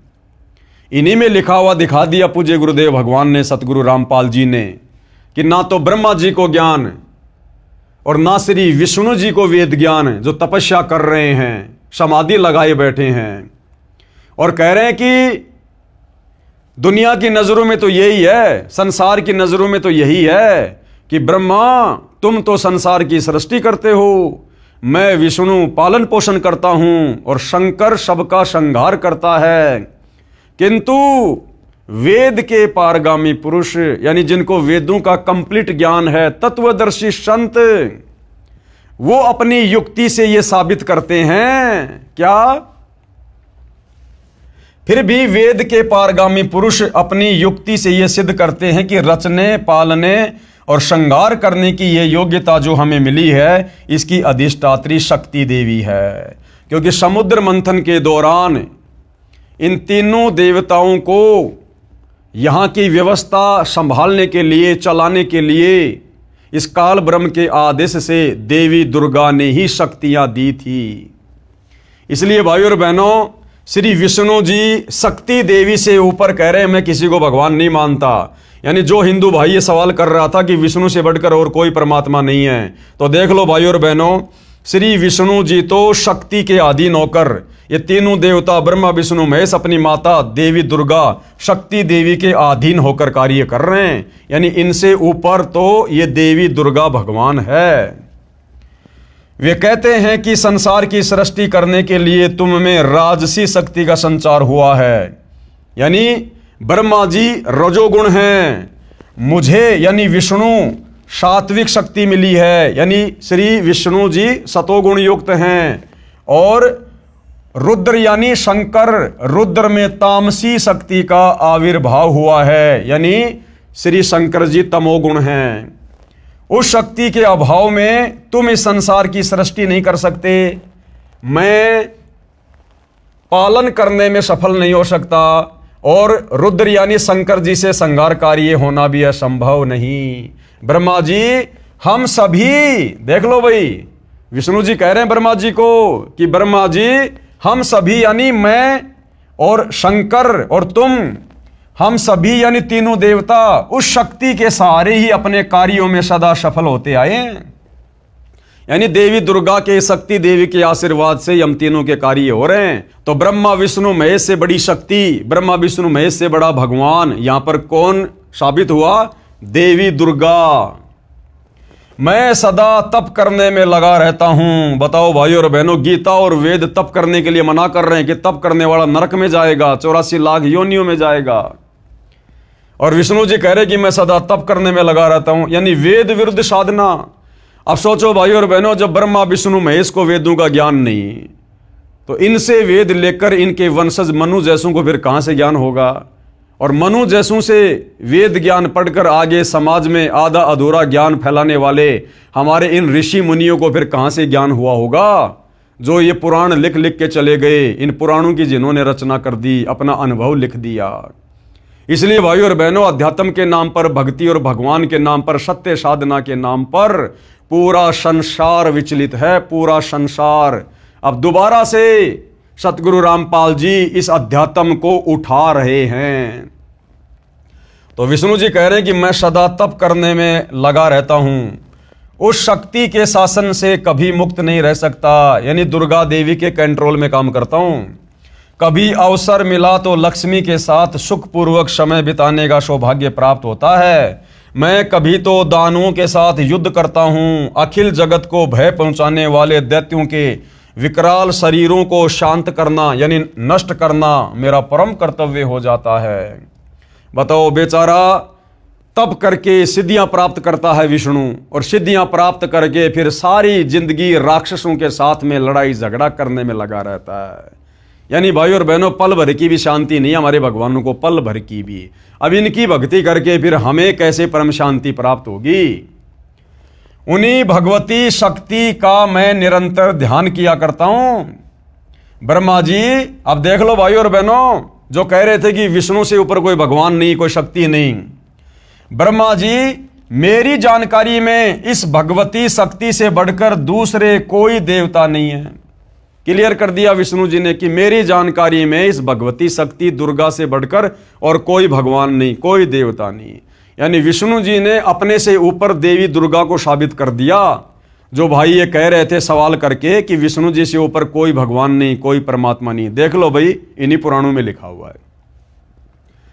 आगे क्या कह रहे हैं गुरुदेव भगवान, इस संक्षिप्त श्रीमद देवी भागवत के उल्लेख से हिंदू पक्ष का दावा गलत सिद्ध होता है। हिंदू पक्ष ने जो दावा किया था ना कि विष्णु से बढ़कर और कोई शक्ति नहीं, कोई भगवान नहीं, तो भैया ये श्रीमद देवी भागवत पुराण पहला स्कंद चौथा अध्याय पेज नंबर 44 और 45 बिल्कुल क्लियर कर रहा है। और हिंदू पक्ष ने जो सवाल किया था वो हिंदू पक्ष यहां पर गलत साबित हुआ। इस संक्षिप्त श्रीमद देवी भागवत के उल्लेख से हिंदू पक्ष का दावा गलत सिद्ध होता है कि श्री विष्णु जी से ऊपर कोई भगवान नहीं है, क्योंकि श्रीमद देवी भागवत देवी पुराण के प्रथम स्कंद के अध्याय 4 में प्रमाण है कि एक बार श्री ब्रह्मा जी ने श्री विष्णु जी को महान तप करते हुए देखकर प्रसन्न किया। अब दोबारा से आपको गुरुदेव भगवान दिखा रहे हैं लिखा हुआ, जो आपने अभी फोटोकॉपी में देखा कि एक बार श्री ब्रह्मा जी गए विष्णु जी से मिलने, तो ब्रह्मा जी ने देखा कि विष्णु जी तो तप करने में लगे हुए हैं। एक बार श्री ब्रह्मा जी ने श्री विष्णु जी को महान तप करते हुए देखकर प्रसन्न किया कि हे प्रभु, आप देवताओं के अध्यक्ष, जगत के स्वामी तथा सभी जीवों के शासक होते हुए भी किस देवता की आराधना में ध्यानमग्न हैं। मुझे असीम आश्चर्य तो ये हो रहा है कि आप देवेश्वर यानी देवताओं में सर्वश्रेष्ठ एवं सारे संसार के शासक यानी मालिक स्वामी भगवान होते हुए भी समाधि लगाए बैठे हैं। आप सर्व समर्थ पुरुष से बढ़कर कौन विशिष्ट है। यानी ब्रह्मा जी तो विष्णु जी से बढ़कर किसी को समर्थ भगवान मान ही नहीं रहा, उसे बताने की कृपया कीजिए। ब्रह्मा जी कह रहे हैं विष्णु जी मुझे भी बताओ वो कौन सा भगवान है ऐसा जिसकी आप भी भक्ति कर रहे हो। ब्रह्मा जी के विनीत वचन सुनकर भगवान श्री हरि उनसे कहने लगे, ब्रह्मन सावधान होकर सुनो, मैं अपने मन का विचार व्यक्त करता हूँ। मैं भगवती अध्याशक्ति यानी अष्टंगी यानी देवी दुर्गा का ध्यान तप करके किया करता हूँ। अब ये तप करना भाई और बहनों कौन से शास्त्र में लिखा हुआ है? ना वेदों में ना गीता में। ये समाधि लगाना कौन से शास्त्र में लिखा हुआ है? तो जब हमारे तीनों भगवान ही वेद विरुद्ध साधना कर रहे हैं तो बाकी जीवों को, ऋषि मुनियों को, शंकराचार्यों को, महर्षियों को भला कहाँ से वेद ज्ञान होगा? इसलिए सबकी दुर्गति होती है। ये सारे के सारे लक 84 में जाते हैं, ब्रह्मा विष्णु महेश सही थे। अब बताओ भाई और बहनों फिर कौन बच गया हम जिसके मार्गदर्शन में भक्ति करें? इसलिए उस परम अक्षर ब्रह्म को, सत्य पुरुष को, कबीर देव को सत्य भक्ति बताने के लिए, वेद अनुकूल, गीता अनुकूल साधना बताने के लिए और संसार से करवाने के लिए स्वयं ही धरती पर तत्वदर्शी संत के रूप में प्रकट होना पड़ता है, जो निसंदेह वर्तमान में सतगुरु रामपाल जी हैं। अन्यथा सतयुग से लेकर वर्तमान का इतिहास बता दो, यदि किसी भी हिंदू, मुस्लिम, सिख, ईसाई धर्म के धर्म गुरुओं ने इस प्रकार से अपने अनुयायियों को, अपने समाज के लोगों को, श्रद्धालुओं को ये वेद पढ़ाए हों, गीता पढ़ाई हो, इस प्रकार से अध्यात्म ज्ञान को सुलझाया हो, आज तक किसी ने नहीं सुलझाया। केवल इन लोगों ने उलझाया है, उलझाया। अब सुलझा तो सतगुरु रामपाल जी रहे हैं। तो श्री विष्णु जी कह रहे हैं कि भैया मैं देवी दुर्गा का ध्यान तप करके किया करता हूं। ब्रह्मा जी, मेरी जानकारी में इन भगवती शक्ति यानी प्रकृति देवी, अष्टंगी देवी से बढ़कर दूसरे कोई देवता नहीं है। इस संक्षिप्त देवी भागवत पुराण के लेख से स्पष्ट हुआ कि श्री विष्णु अर्थात श्री कृष्ण जी श्री देवी दुर्गा जी की भक्ति यानी पूजा करते हैं। कहा है कि इस अध्याशक्ति से बड़ा कोई देवता भगवान मेरी जानकारी में नहीं है। यानी ये भाई और बहनों दी एंड हो गया श्री विष्णु जी और श्री ब्रह्मा जी के ज्ञान का। दी एंड हो गया, क्योंकि ब्रह्मा जी तो विष्णु से बढ़कर किसी को भगवान नहीं मान रहे थे और विष्णु जी कह रहे हैं कि मैं देवी दुर्गा से बढ़कर किसी को भगवान नहीं मानता। तो हमारे भगवान को किस स्तर का ज्ञान है आप जी देख लीजिएगा। लेखक यानी सतगुरु रामपाल जी अब क्या कह रहे हैं?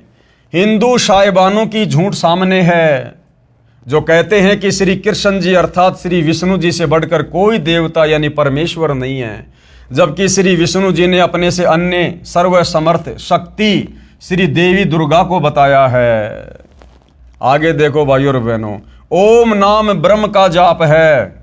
आपने गीता जी में पढ़ा अध्याय 8 श्लोक नंबर 13 में, ये गीता का ज्ञान देने वाला भगवान ब्रह्म स्वयं कह रहा अपनी साधना के विषय में कि ओम इति एक अक्षर ब्रह्म व्यवहरण माम अनुस्मरण ये प्रयाति तजन देहम से याति परमाम गतम, कि अर्जुन मेरा तो एक ओम नाम का जाप है और मैं ब्रह्मलोक में रहता हूं। ब्रह्मलोक में ओम नाम ब्रह्म का जाप है, इससे ब्रह्मलोक प्राप्त होता है। ब्रह्म आकाश में ब्रह्मलोक में रहता है। ये जानकारी कहाँ है देखिएगा, संक्षिप्त श्रीमद् देवी भागवत पुराण गीता प्रेस गोरखपुर से प्रकाशित व मुद्रित है, जिसके संपादक हैं हनुमान प्रसाद पोदार व चिमन लाल गोस्वामी। इसके 7वें स्कंद के अध्याय 36 में श्री देवी ने राजा हिमालय से कहा कि हे पर्वतराज, उस ब्रह्म का क्या स्वरूप है यह बतलाया जाता है। यानी अब देवी दुर्गा अपने से अन्य उस ब्रह्म की भक्ति करने के लिए कह रही है कि मेरी भक्ति साधना भी छोड़ दो, कुछ नहीं मिलेगा, उस ब्रह्म की भक्ति करो। उस ब्रह्म का क्या स्वरूप है यह बतलाया जाता है। श्री देवी जी ने पहले तो कहा कि मेरी भक्ति करो तो ऐसे करो जैसे अध्याय 35 में बताया है, परंतु मेरी व अन्य सबकी भक्ति छोड़कर उस एकमात्र परमात्मा को ही जानो। किसको? ब्रह्म को। दूसरी सब बातों को छोड़ दो। यही अमृत स्वरूप परमात्मा के पास पहुंचाने वाला पुल है। संसार समुद्र से पार होकर अमृत स्वरूप परमात्मा को प्राप्त करने का यही सुलभ साधन है। इस आत्मा का ओम के जप के साथ ध्यान करो। यानी ओम नाम किसका? उस ब्रह्म का। ब्रह्म कहाँ रहता है? ब्रह्मलोक में।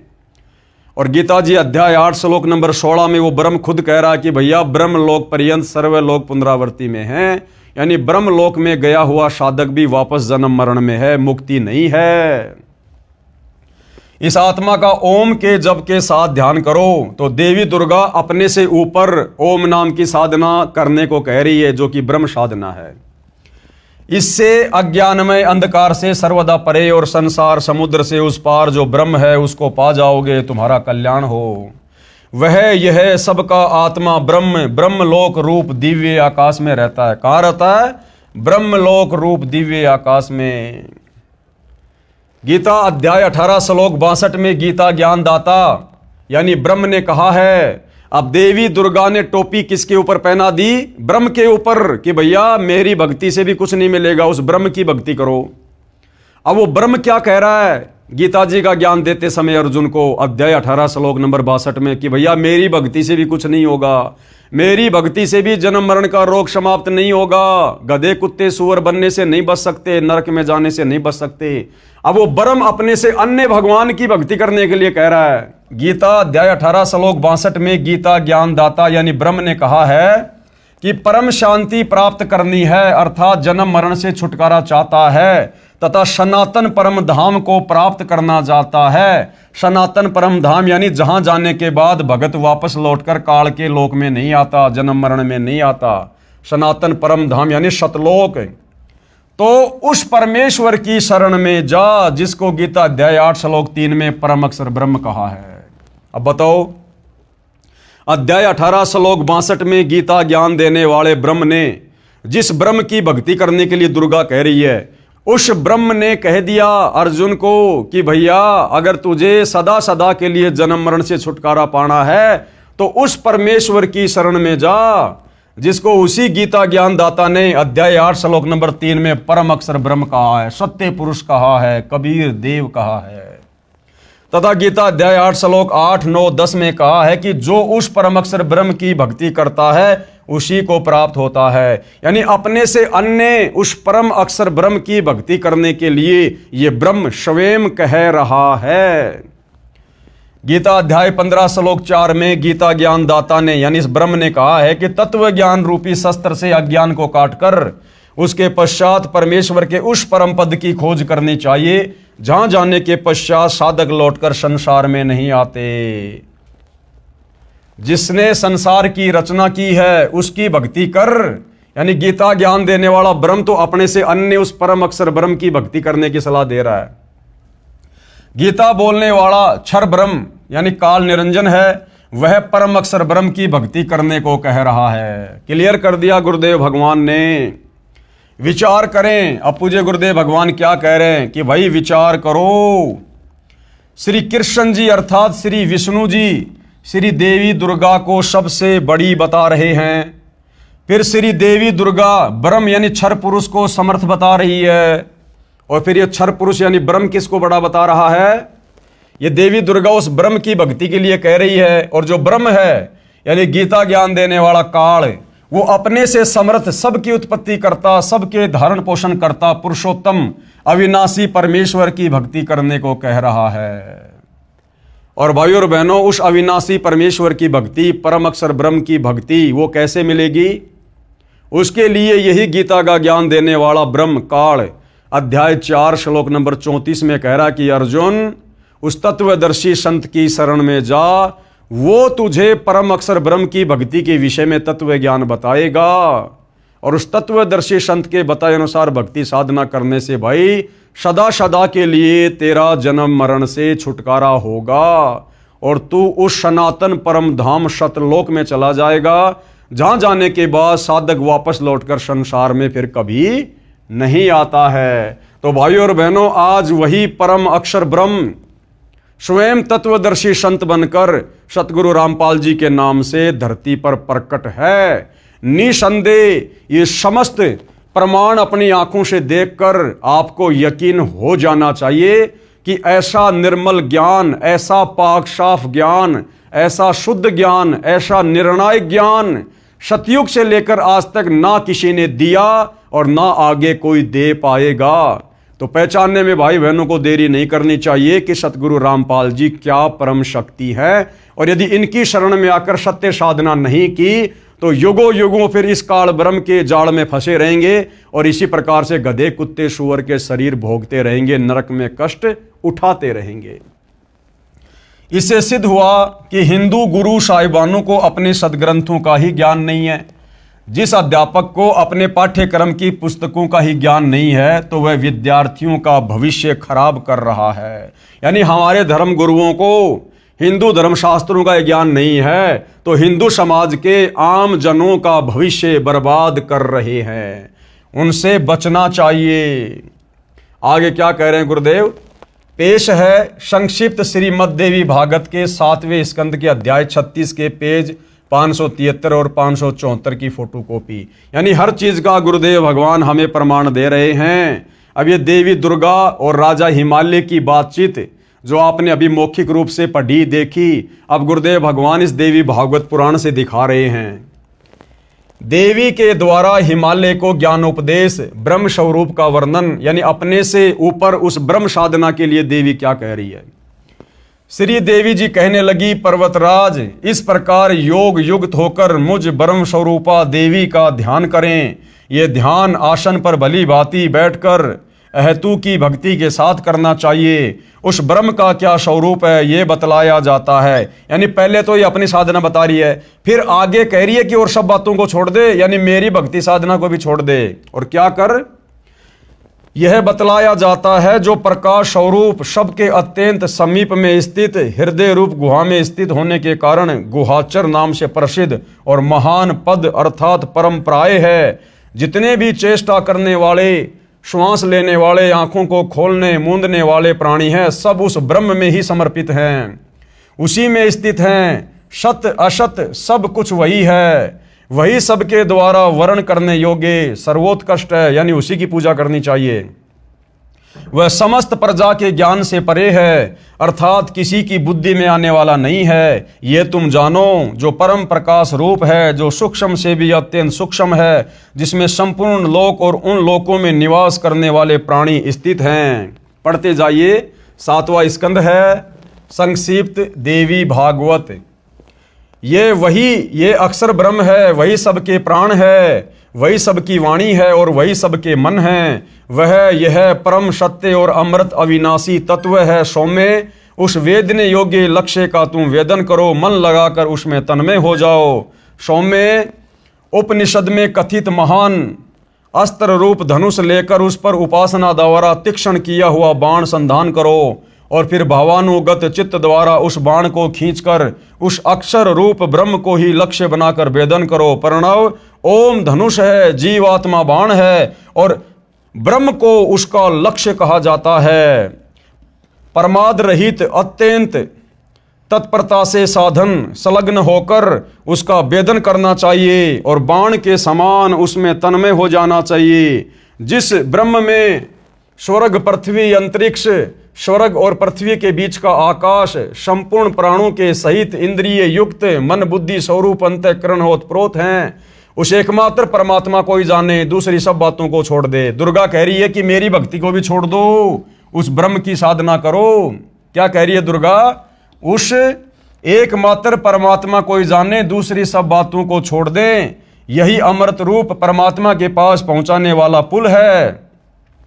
संसार समुद्र से पार होकर अमृत स्वरूप परमात्मा को प्राप्त करने का यही सुलभ साधन है। इस आत्मा का ओम के जप के साथ ध्यान करो। ओम नाम किसका? इस ब्रह्म का, काल का। इससे अज्ञानमय अंधकार से सर्वदा परे और संसार समुद्र से उस पार जो ब्रह्म है उसको पा जाओगे, तुम्हारा कल्याण हो। यानी देवी दुर्गा को भी वेद ज्ञान नहीं, गीता वाला ज्ञान नहीं। अगर होता तो ये कभी भी ब्रह्म साधना करने की सलाह नहीं देती, क्योंकि ब्रह्म तो गीता जी में खुद अपनी साधना को अध्याय 7 श्लोक नंबर 18 में अनुत्तम यानी घटिया बता रहा है और अपने से अन्य किसी और भगवान की शरण में जाने को कह रहा है। तो भाइयों और बहनों, भक्ति और भगवान के नाम पर, अध्यात्म के नाम पर, सत भक्ति के नाम पर सब लोग डामाडोल हैं, सब डामाडोल हैं। श्रीमद् देवी भागवत श्री देवी पुराण के 7वें स्कंद के अध्याय 36 पेज 573-74 के इस उल्लेख से स्पष्ट है कि श्री देवी जी ने अपनी व अन्य सबकी साधना त्याग कर ब्रह्म की साधना करने को कहा है। किसकी साधना करने को कहा है? ब्रह्म की साधना। अब हिंदू गुरुजन कहते हैं कि श्रीमद् भगवत गीता का ज्ञान श्री कृष्ण जी अर्थात श्री विष्णु जी ने अर्जुन को बताया। यह भी इनकी झूठ है। वास्तव में श्रीमद् भगवत गीता का ज्ञान श्री कृष्ण में प्रवेश करके ब्रह्म यानी काल ने कहा है। ब्रह्म ने यानी गीता ज्ञानदाता ने गीता अध्याय 18 श्लोक 46, 61, 62 व 66 में, गीता अध्याय 15 श्लोक 17 में, गीता अध्याय 2 श्लोक 17 में तथा गीता अध्याय 8 श्लोक 3, 8, 9 तथा 10 में अपने से अन्य परमेश्वर यानी परम अक्षर ब्रह्म की भक्ति करने, उसकी शरण में जाने को कहा है।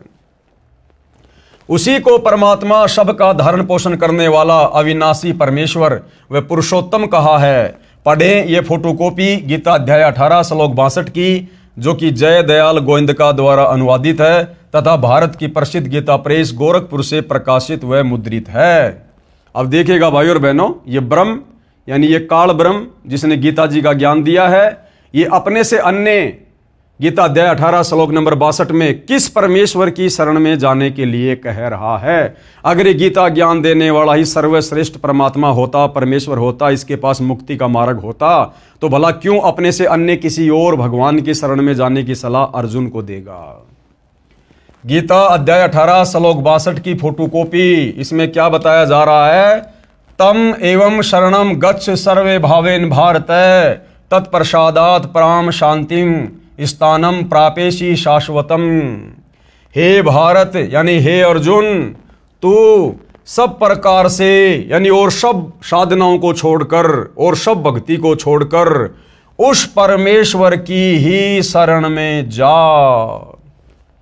अब भाई और बहनों, समझदार को तो इतना बहुत है, जब खुद गीता का ज्ञान देने वाला भगवान और गीता ज्ञान देने वाले भगवान से बढ़कर हिंदू समाज और किसी को भगवान नहीं मानता, वो चाहे श्री कृष्ण समझ लो, चाहे विष्णु समझ लो, चाहे ये काल ब्रह्म समझ लो। जब ये खुद हिंदुओं का सबसे बड़ा भगवान गीता का ज्ञान देने वाला अपने से अन्य किसी और भगवान की शरण में जाने के लिए अर्जुन को कह रहा है, तो ये स्वयं सिद्ध है कि गीता का ज्ञान बोलने वाले भगवान के पास में मुक्ति का मार्ग नहीं है, कंप्लीट आध्यात्मिक ज्ञान नहीं है, वेद अनुकूल साधना नहीं है जिससे हमारा जन्म मरण समाप्त हो। हे भारत यानी हे अर्जुन, तो सब प्रकार से उस परमेश्वर की ही शरण में जा। उस परमात्मा की कृपा से ही तू परम शांति कब मिलती है? जब हमारा जन्म मरण का झंझट समाप्त हो जाए।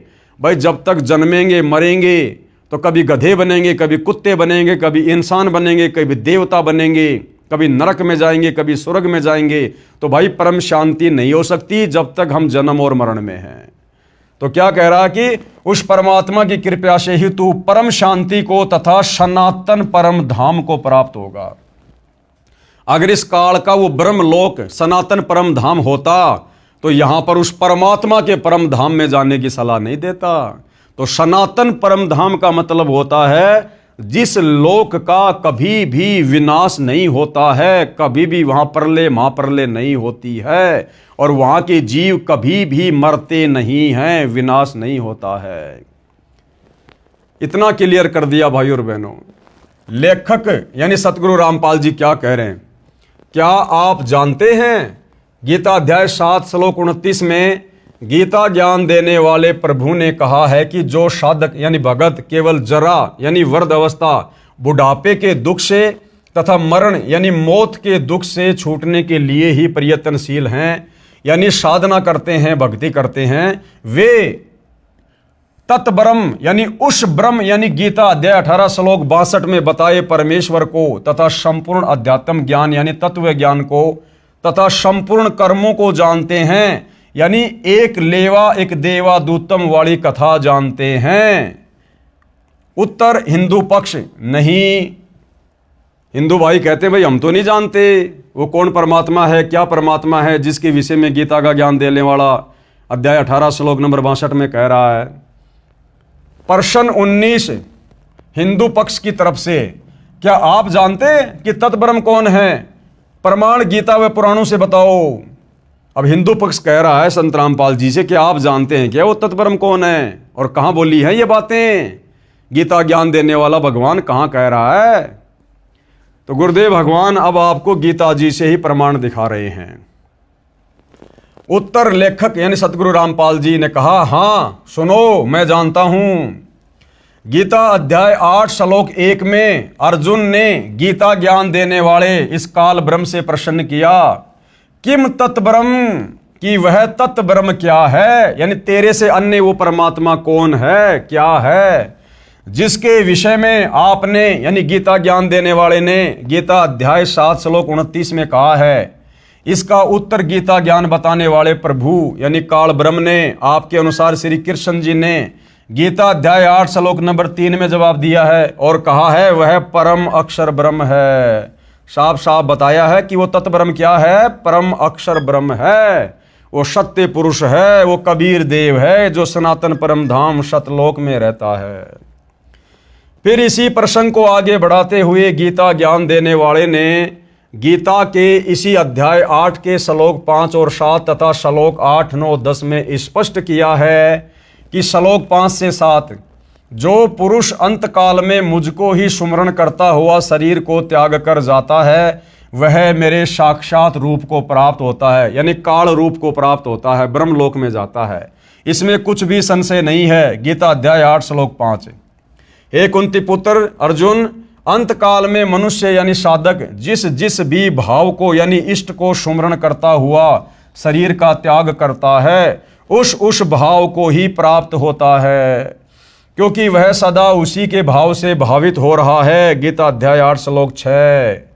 यानी अंतिम समय में मरते समय आप जिस भी इष्ट का सुमरण करते हो उसी के लोक में जाते हो। इसलिए हे अर्जुन, तू सब समय में निरंतर मेरा सुमरण कर और युद्ध भी कर यानी काम धंधा भी कर और मेरा सुमरण भी कर ओम नाम का। इस प्रकार मुझ में समर्पित भाव से युक्त होकर तू निसंदेह मुझको ही प्राप्त होगा, यानी मेरे ब्रह्मलोक में आएगा और ब्रह्मलोक में आने के बाद लंबे समय तक रहेगा। उसके बाद जब तेरी भक्ति कमाई खर्च होगी फिर तेरे को नीचे नरक में डाला जाएगा, 84 लाख योनियों में डाला जाएगा, क्योंकि खुद फिर ये गीता अध्याय 8 श्लोक नंबर 16 में कहता कि ब्रह्मलोक पर्यंत सर्वलोक पुनरावर्ती में अर्थात जन्म और मरण में हैं। हे भद्र पुरुष, इन उपरोक्त श्लोकों में तो गीता ज्ञान देने वाले ने अपनी भक्ति करने को कहा है जिससे उसी को प्राप्त होगा। फिर गीता अध्याय 8 के श्लोक 8, 9, 10 तथा 20 व 22 में उस परम अक्षर ब्रह्म की भक्ति करने को कहा है, जिसके विषय में ऊपर बताया है। यानी यहां पर गीता अध्याय 8 श्लोक 7 में तो ये काल ब्रह्म अर्जुन को अपनी भक्ति करने के लिए कह रहा है, और फिर गीता अध्याय 8 श्लोक नंबर 8, 9, 10, 20 व 22 में अपने से अन्य उस परम अक्षर ब्रह्म की भक्ति करने की सलाह दे रहा है, जिसकी भक्ति करने से तेरा स्थायी रूप से जन्म मरण समाप्त हो सकता है। गीता अध्याय 8 श्लोक 8, 9, 10। हे पार्थ, परमेश्वर के यानी परम अक्षर ब्रह्म के अभ्यास रूप योग से यानी उसकी भक्ति करने से युक्त दूसरी ओर न जाने वाले चित्त से निरंतर चिंतन करता हुआ मनुष्य परम दिव्य परमेश्वर यानी परम अक्षर ब्रह्म को ही प्राप्त होगा। यानी जो अंतिम श्वास तक तत्वदर्शी संत से उपदेश लेकर उस परम अक्षर ब्रह्म की साधना करेगा और मरते समय तक करता रहेगा, वो अंत में उसी के सनातन परम धाम में जाएगा। ये सारांश है गीता अध्याय 8 श्लोक 8 का। श्रीमान जी, अब सतगुरु रामपाल जी क्या कह रहे हैं हिंदू पक्ष से कि श्रीमान जी ध्यान देना, इस श्लोक 9 में गीता बोलने वाले प्रभु यानी आपके अनुसार श्री कृष्ण जी ने यह भी स्पष्ट कर दिया कि वही सर्वस्य धातारम यानी वो परम अक्षर ब्रह्म ही सबका धारण पोषण करने वाला है। यानी ये कह रहा है कि मैं भी भैया सबका पेट नहीं भर सकता, सबका पेट भरने वाला तीनों लोकों में प्रवेश करके वो परम अक्षर ब्रह्म ही है, मेरा भी पेट वही भर रहा है। जो अनादि सबके नियंता सूक्ष्म से अति सूक्ष्म सबके धारण पोषण करने वाले अचिंत्य स्वरूप सूर्य के सदृश प्रकाशमान अज्ञान से अति परे शुद्ध सच्चिदानंद घन परमेश्वर का सुमरण करता है। गीता अध्याय 8 श्लोक 9। वह भक्ति युक्त पुरुष यानी ऐसी भक्ति करने वाला उस परम अक्षर ब्रह्म की तत्वदर्शी संत से लेकर वह भक्ति युक्त पुरुष यानी भगत अंत काल में योग बल से यानी भक्ति की शक्ति से प्राणों यानी श्वासों को भ्रकुटी के मध्य में अच्छी तरह स्थापित करके यानी अपनी सुरती नृत्य उस परमात्मा के चरणों में लगा के फिर निश्चल मन यानी किसी भी प्रकार से डगमग ना होने वाले मन से सुमरण करता हुआ उस मेरे से दूसरे, गीता ज्ञानदाता कह रहा है कि मेरे से दूसरे दिव्य पुरुष यानी परम अक्षर ब्रह्म परमेश्वर को ही प्राप्त होता है। क्लियर कर दिया गीता ज्ञानदाता ने। हे जेंटलमैन यानी सतगुरु रामपाल जी कह रहे हैं उन नादान हिंदू भाई बहनों से जो इस प्रकार के सवाल कर रहे हैं अज्ञानता में, हे जेंटलमैन, क्या आपको व आपके धर्म गुरुओं को उस परमेश्वर परम अक्षर ब्रह्म का पता है? वह कौन है जिसकी शरण में जाने से परम शांति तथा सनातन परम धाम सतलोक प्राप्त होता है? तो जेंटलमैन ने क्या कहा, कभी सुना ही नहीं, गीता रोज पढ़ता हूं, आज आंखें खुली हैं। अब भाई ठंडा हो गया लास्ट में जाके इतने प्रमाण देखने के बाद कि भाई मैंने तो कभी सुना ही नहीं, ना कभी हमारे धर्म गुरुओं ने बताया, और मैं तो रोज गीता पढ़ता था, लेकिन मेरी तो आंखें आज खुली हैं ये प्रमाण देखकर। क्या कह रहा है? जेंटलमैन ने कहा कभी सुना ही नहीं, गीता नित्य पढ़ता हूं, आज आंखें खुली हैं। तो बाकी भाई बहनों की भी आंखें खुल जानी चाहिए, अन्यथा भाई और बहनों समय बहुत तेजी से गतिमान है। पढ़ें उपरोक्त गीता के सर्व श्लोकों की फोटोकॉपी, जिसके अनुवादक श्री जय दयाल गोविंदका जी हैं तथा प्रकाशक व मुद्रक गीता प्रेस गोरखपुर है। इसी पुस्तक के पेज 20 व 23 पर गीता बोलने वाला नाशवान है, गीता का ज्ञान देने वाला ये ब्रह्मा विष्णु महेश का पिता, दुर्गा का पति, ये काल ब्रह्म जिसको क्षर ब्रह्म भी कहते हैं, क्षर पुरुष भी कहते हैं, ज्योति निरंजन भी कहते हैं, ये किस ब्रह्मांड का स्वामी है, ये भी नाशवान है, जन्म और मृत्यु होती है इसकी, सब कुछ गीता जी में लिखा हुआ है कंप्लीट। आप जी देखते जाइए। गीता बोलने वाला नाशवान है और परम अक्षर ब्रह्म यानी जिसके विषय में गीता ज्ञानदाता बार बार कहता कि उसकी शरण में जा, उसकी शरण में जा, वह परम अक्षर ब्रह्म अविनाशी है जिसका नाम कबीर है। प्रमाण के लिए गीता अध्याय 4 श्लोक 5, अध्याय 2 श्लोक 12, अध्याय 10 श्लोक 2 में पढ़ें। यानी गीता जी के इन श्लोकों में ये गीता का ज्ञान देने वाला भगवान, ये काल ब्रह्म अपनी जन्म और मृत्यु के विषय में बातें कर रहा है कि भाई मेरी तो जन्म और मृत्यु होती है। कौन कौन से श्लोकों में? अध्याय 4 श्लोक 5, अध्याय 2 श्लोक 12 और अध्याय 10 श्लोक 2 में, जिनमें गीता ज्ञानदाता ने अपना जन्म मृत्यु होना स्वीकारा है, तथा गीता अध्याय 2 श्लोक 17 में तथा अध्याय 15 के श्लोक 17 में अपने से अन्य यानी परम अक्षर ब्रह्म यानी सर्वश्रेष्ठ परमात्मा यानी परमेश्वर को अविनाशी बताया है। गीता अध्याय 18 श्लोक 62 में उसी की शरण में जाने को गीता बोलने वाले आपके अनुसार श्री विष्णु जी ने कहा है। कृपया पढ़ें फोटोकॉपी उपरोक्त श्लोकों की इसी पुस्तक के पेज नंबर 24 और 25 पर, यानी पहले आप जी देख चुके हैं, पढ़ चुके हैं, वीडियो दोबारा से देख सकते हैं। भ्रम निवारण गीता अध्याय 15 श्लोक 18 में गीता ज्ञानदाता ने बताया है कि मैं लोकवेद यानी दंत कथा के आधार से पुरुषोत्तम प्रसिद्ध हूं, क्योंकि मैं अपने अंतर्गत सब प्राणियों से उत्तम हूं। गीता अध्याय 15 श्लोक नंबर 18 में ये अपने आप को पुरुषोत्तम कहता है। तो बहुत सारे लोगों को शंका हो जाती है कि जी ये जो गीता बोलने वाला भगवान है जिसको आप काल ब्रह्म कह रहे हैं, ये तो गीता अध्याय 18 श्लोक नंबर 15 में अपने आप को पुरुषोत्तम कह रहा है कि मैं तो पुरुषों में सबसे उत्तम हूं, यानी भगवानों में सबसे सर्वश्रेष्ठ हूं। तो गुरुदेव भगवान कह रहे हैं कि भैया थोड़ा समझने की कोशिश करो, ये अपने आप को पुरुषोत्तम क्यों कह रहा है? अगर ये वास्तव में पुरुषोत्तम होता तो अपने से अन्य किसी और भगवान की शरण में जाने को नहीं कहता। यदि ये स्वयं ही पुरुषोत्तम होता तो ये स्वयं गीता अध्याय 15 श्लोक नंबर 17 में ये नहीं कहता कि उत्तम पुरुष है तू अन्य परमात्मा इति उदाहरते, यानी उत्तम पुरुष, उत्तम भगवान, सर्वश्रेष्ठ भगवान तो कोई और ही है जिसको परमात्मा कह सकते हैं। तो गीता अध्याय 15 श्लोक नंबर 18 में जो ये अपने विषय में पुरुषोत्तम कह रहा है, क्यों कह रहा है?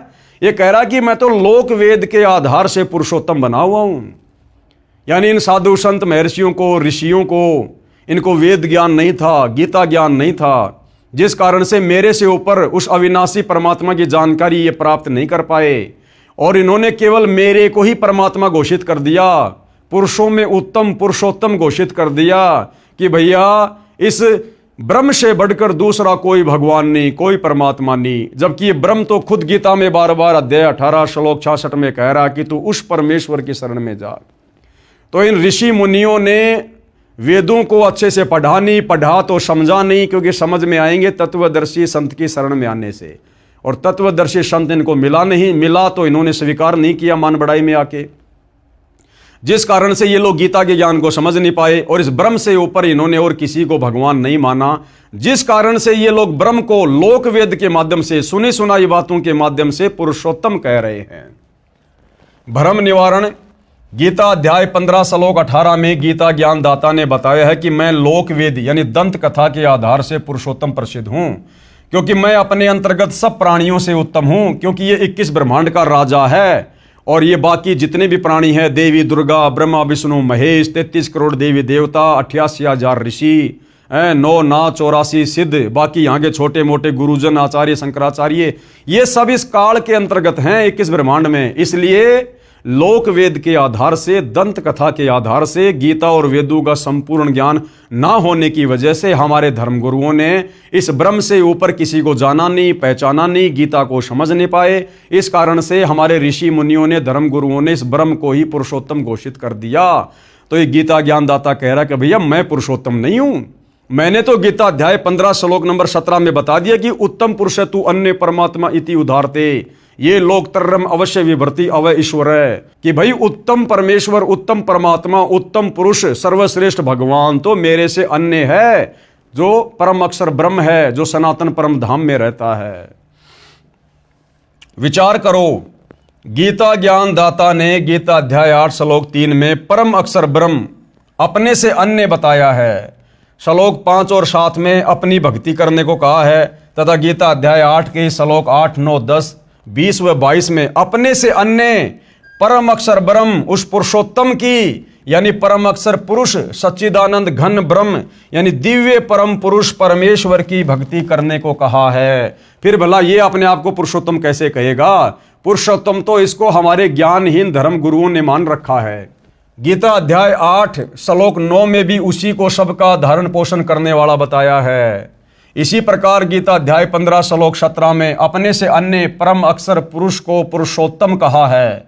उसी को सबका धारण पोषण करने वाला अविनाशी कहा है। फिर गीता अध्याय 15 श्लोक 18 में अपनी स्थिति बताई है कि मैं तो लोकवेद यानी सुनी सुनाई बातों दंत कथाओं के आधार से पुरुषोत्तम प्रसिद्ध हूं।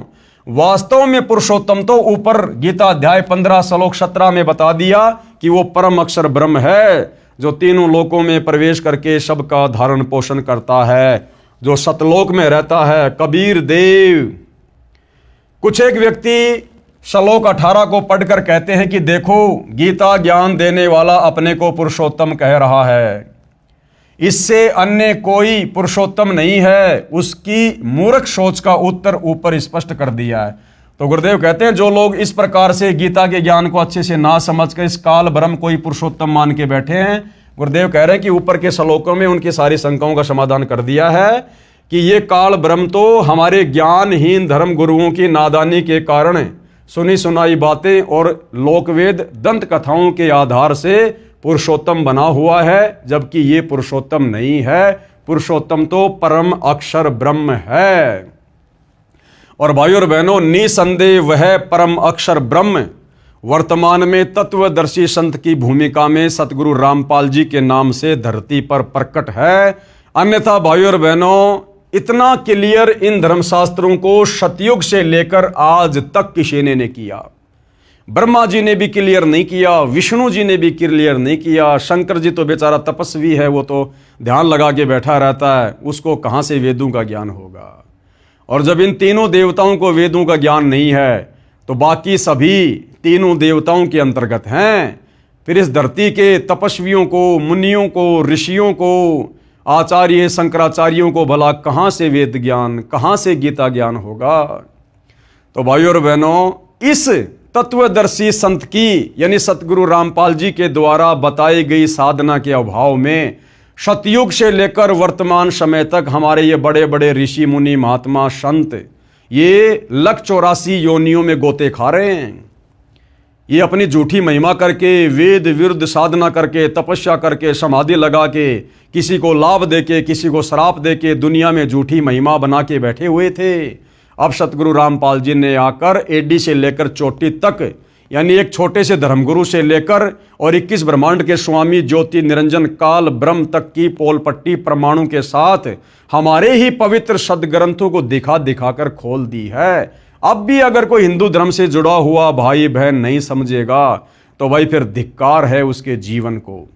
और अभी तो शुरुआत है भाइयों और बहनों, और अभी तो इसके ऊपर तकरीबन 30-40 वीडियो बनेंगे। सब कुछ क्लियर करवा देंगे सतगुरु रामपाल जी परमेश्वर भक्ति चाहने वाली आत्माओं के लिए। बाकी जिसने भक्ति करनी ही नहीं है, जिसको प्रेत पितर भूतों की योनि में जाना है, जिसको नरक भोगना है, भाई उनके आगे तो फिर भैंस के आगे बीन बजाने जैसा है। बाकी जो नेक आत्मा होंगी, अच्छी आत्मा होंगी, परमात्मा चाहने वाली आत्मा होंगी, वो तो संकेत को ही समझ जाएंगी और अपनी दिशा को तुरंत सतगुरु रामपाल जी से उपदेश लेकर चेंज कर देंगी। तो भाई और बहनों, आज के वीडियो में केवल इतना ही। कल फिर परमेश्वर दया करेंगे, सभी के समक्ष उपस्थित होंगे। तब तक पूज्य गुरुदेव भगवान हम सबको आज्ञा दे, आशीर्वाद दे, हमारा मार्गदर्शन करे। बंदी छोड़ सतगुरु रामपाल जी परमेश्वर जी की जय हो।